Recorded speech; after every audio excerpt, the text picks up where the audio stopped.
Hi and welcome. My name is Rich Pasini. Today is March 29th, 2020. Thank you for tuning in. I just want to start off by saying thank you to all the new subscribers who recently subscribed to my channel. It is greatly appreciated. Hope you like the content and come back for more. I got some windows opened up, so I don't want to take too much of your time, so let's get right to it. Okay, for those who are new, I did not read everything verbatim. I will give you the URLs to where I got the information from, and the rest is up to you to pick up where I left off. And I highly recommend that you definitely go to the websites themselves, for the simple reason is they have active hyperlinks in there, and you may want to read more on a specific topic or subject. So you will need to go to the website. Without further ado, let's get right to it. First one is from Fortune. It's www.fortune.com. This story was posted March 26, 2020. And the story is new Supreme Oreos are selling for thousands of dollars on eBay. Unbelievable, folks. You can't make this stuff up. It goes on to say, amid all the uncertainty and the fear surrounding COVID-19 coronavirus pandemic, it is oddly refreshing to hear that people are still losing their damned minds over a new cookie.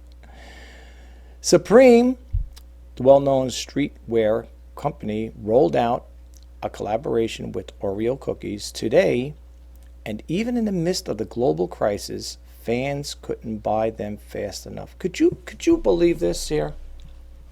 Unbelievable. It goes on to say, technically the cookies are $3 for a pack of 3.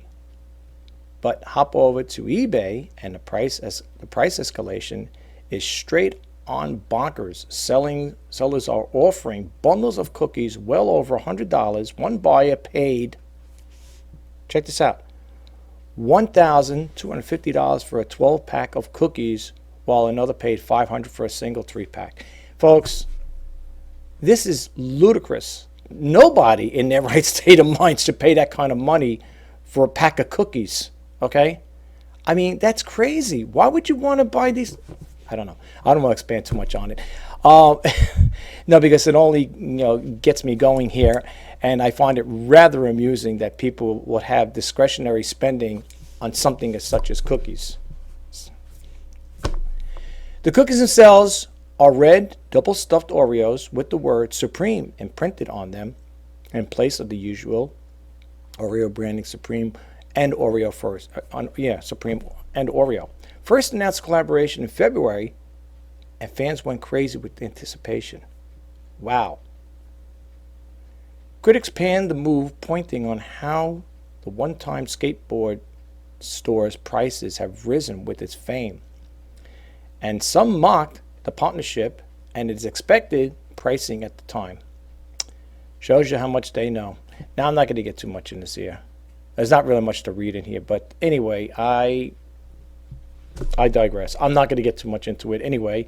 I know there's not much to read. I'm not going to finish reading up on it. I gave you URL if you want to check it. The next one's going to, and this is from Fortune, and the other one's going to be from Fortune as well.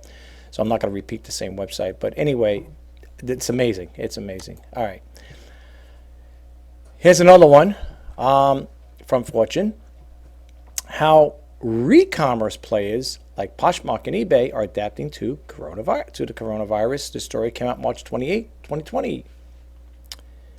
It goes on to say here, the fast growth of re-commerce, the online marketplaces for secondhand goods, and one of retail's hottest areas came to a screeching halt on March 11th. That was the day the World Health Organization declared that COVID-19 had become a pandemic. For many Americans, it was the moment that an outbreak that had started in China and previously seemed remote really hit home. Okay, in an instant, it instantly cooled any enthusiasm for shopping for anything other than the bare necessities. Toilet paper suddenly became more desirable than the vintage Barney's New York cashmere sweater being resold for a song. Okay, and that's it. Okay, all right, well, that's Fortune. I guess they want you to subscribe if you want to read more into it, I guess, or maybe that is the topic. I don't know. I just thought I'd share it with you. I find it rather amusing, though. But anyway, it is what it is. Okay, these next two windows are going to be for my favorite, as a lot of you may know, if you do follow me on here, I do love e-commerce bites. It's one of my favorite sites to get information on e-commerce. So without further ado, let me give you the URL. It's www.ecommercebites.com. This story is posted March 26, 2020. It says eBay delays rollout of required item specifics in 2 categories. It goes on to say here, eBay is delaying the rollout of required item specifics in 2 categories. It informed its sellers last week. In its 2020 spring seller update, it announced plans to institute new required attributes and listings in the electronics and home garden categories this spring. It goes on to say here, however, a reader forwarded e-commerce bites an email he received from eBay informing him it would roll out changes this summer instead. Okay. eBay had begun making certain item specifics required in some categories last year, and it did not go well. Sellers on the clothing category are still dealing with the disruption as eBay continues working to fix the problem. eBay didn't reference snafu in last week's letter, nor did it mention the current work from home directives for many employees when it wrote, "We have decided to extend this timeline into summer so we can release new selling features." Oh, brother. I'm only saying because everything has been slow for me. Okay, yeah, release the selling feature for this summer. It says, with the current global context, it's becoming even more important to give you the space and time you need to adapt. So true. All right, a little more into it. It goes on to say here, eBay didn't reference the snafu last week. Okay, no, did that? Did I just read that there? Okay, disruption. Okay, fix the problem. Okay, let me see over here. I'm sorry, I think I read that part already. I'm sorry. So what's the purpose of making some item specifics mandatory? eBay explained in the frequently asked questions. In the spring update, we evaluated on specifics that the buyers frequently use to find and purchase items. Example, the item specifics buyers are using as a search terms or as filters to narrow their search results down to the products they're looking for. Based on our evaluation, we now require and recommend item specifics that matters most to buyers. Here's the email eBay sent the seller on March 19th with the subject line extensions for specific requirements and new selling features coming this summer. Again, you could read this here. Okay, these are all active hyperlinks over here, folks. Everything in blue, all the blue lettering, that's an active hyperlink. You can go into that yourself and check it out. You want to read more. If you want to leave any comments, you can as well. I say this in my other videos, and I'll keep on saying it. When you come to e-commerce bites, any site that has comments in, you might want to read them.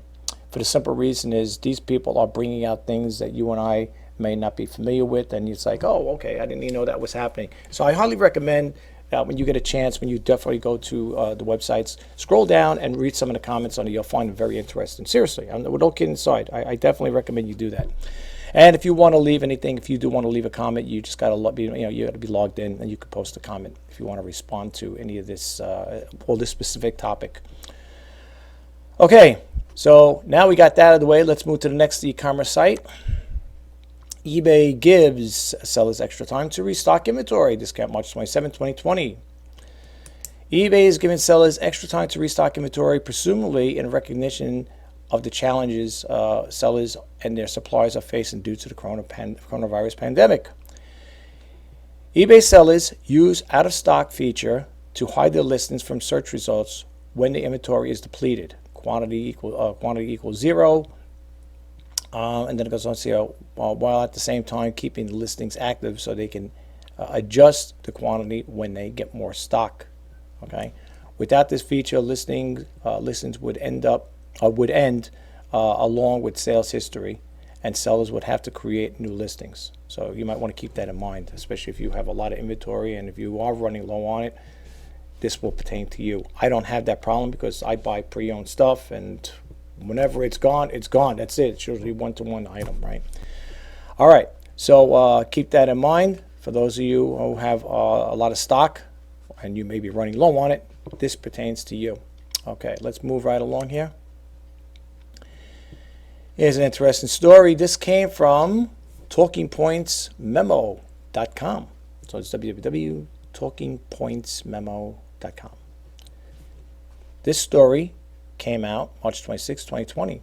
Louisiana doctors, or in this particular case, Louisiana docs, are buying hospital gowns on eBay due to supply shortage. Not good, folks. All right. So it goes on to say here, I'm not going to read the editor's note. It says, former Louisiana Secretary of Health Rebecca Gee reported on Thursday that doctors in the state have been making up for medical supply shortages through desperate measures as they combat the COVID-19 pandemic. Right?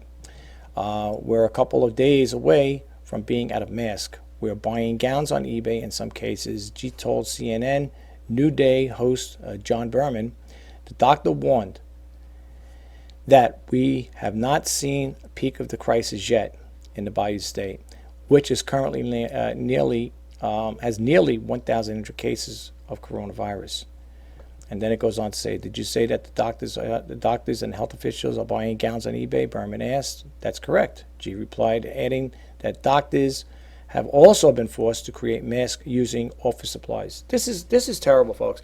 You know, really, the government, I know they're trying to do the best they can, and I'm not one to sit here and criticize or make any, derogatory remarks, but they really need to get this stuff out there. I've been hearing it from other people, other sources and stuff like that, that it's getting to be a problem. I'm over here in the New York area here. I'm not in Manhattan, by the way, New York City. I'm in the suburbs, but not that makes a difference. I mean, we're all affected anyway, but I'm just trying to say, our hospitals are getting really slammed over here, just like everybody else is, I know. But as far as I know, they're trying to make good with, the government is trying to, get this thing up and running and get as much supplies out to the hospitals as quickly as possible. But this is pretty sad when you hear the doctors saying they got to go buy stuff off eBay themselves. I mean, I'm not saying it's the worst thing in the world, but wow, that's something. All right, but anyway, I'm not going to read too much into this, folks. There is quite a bit. Well, not much to read more into it, but you guys could take the time, and if you like to pick up, like I said, that's why I give you a pick up where I left off. Please do. All right, this way you could get a whole gist of the story here by picking up on where I left off. Here's one from the scanner. So it's www.thescanner.com, and it goes on to say here this story was published. I'd like to throw the dates, folks, because I want you to know it's not like old information. It's got March 26, 2020. And it goes on to say 33 attorney generals warn Amazon, Facebook, eBay, Craigslist, you aren't exempt from price gouging laws. All right. It goes on to say Attorney General Rosenblum today joined 32 attorney generals in a letter urging online giants Amazon, Facebook, eBay, Walmart, and Craigslist in a rigorously monitoring price gouging practices by third-party online sellers. On March 16, 2020, at Rosenblum's request, Governor Kate Brown declared an abnormal disruption to the Oregon marketplace due to COVID-19. This declaration allows Rosenblum's consumer protection team to take action against any business or online vendor that upcharges for the price of an essential consumer goods by more than 15%.